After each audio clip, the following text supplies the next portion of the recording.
5%. But on the credit card, I got 50K like that. Is renting in Toronto throwing money away, or is buying the real financial risk here? Well, they're both risks.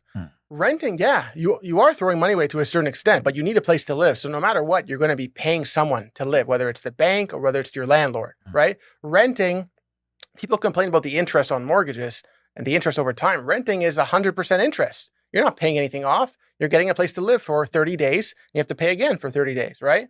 Whereas the cost of living, if you buy a place, is generally higher, like 1.5 to 2 times higher, but you're paying down your principal, you get appreciation. So it really depends. If you rent and you take your extra disposable income and you invest it, you're going to do pretty well.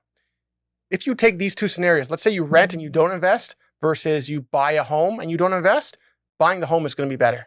You're going to be paying more, but your net worth is going to grow over time, because most people are not financially disciplined. Most people aren't taking $2,000 a month and putting in the S&P 500. So by buying a home, you force yourself to invest.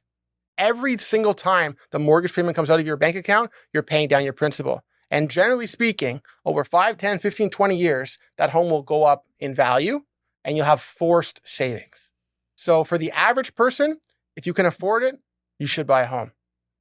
If you can afford it and it's not going to trap you down. If it's going to be financially too much and it's going to stop you from living your life, taking vacations, doing what you want to do, rent and live your life. So it really is a personal answer. It's not one way or the other.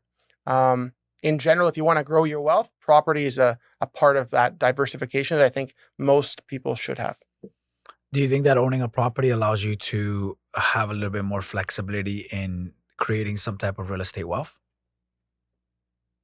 Well, yeah, you can't have real estate wealth without owning property. No, I get that. But do you think that like having that first initial property and buying it is sort of, because a lot of people buy that property just for themselves to say, hey, I bought a home, right? The way they were culturally raised, sort of like the next logical step in their life is, okay, I went to school, I graduated, I got married, now I buy a house for the purposes of occupying that home. Yeah. Now, when people are looking into actually expanding and diversifying that, real estate portfolio, right? Do you think it's wise for people to go into real estate with sort of that business mindset of buying that first house to leverage that house to buy a second and then a third? Or is it not even really worth it with the way the market is now? Yeah, like you can do it, but I think it will take a long time, especially if you buy with 5% down, because you need to wait for the property to appreciate where you have enough equity to take out. If you buy a property with 5% down, like I've had some people call me, they buy a property 5, 10% down. A year later say, Aubrey, can I pull out some equity? I have some debt I got to pay off. Their house hasn't even moved. Like they haven't done anything. You can only access 80%, like you said, and sometimes even less. So yes, that is a good strategy, but unless we're going to see another bull run like we saw in 2021, which I don't think we will, you might have to wait 5, 10 years. And before you even pull out any kind of equity to be able to buy a second home. So tell me a little bit about that client that you had where he's young, I remember that much, and he's got like 5, 6 properties out in, I want to say, somewhere Ancaster or Brantford, if I remember correctly. So how's he doing it? And I believe if I remember correctly, he's working a regular job. He's working a regular job, making 20, maybe 25 an hour. And he got, for lack of a better term, lucky in terms of the timing. He bought it in 2019. Okay. The first one. Yeah, he bought his first one in 2019. He got the worst lender possible. It wasn't through me. It was through another broker. He got screwed, bent over on a private loan, paying crazy interest, crazy fees. But despite all the interest and fees he was paying, because the market went up so much, he still profited like $100,000 in a year.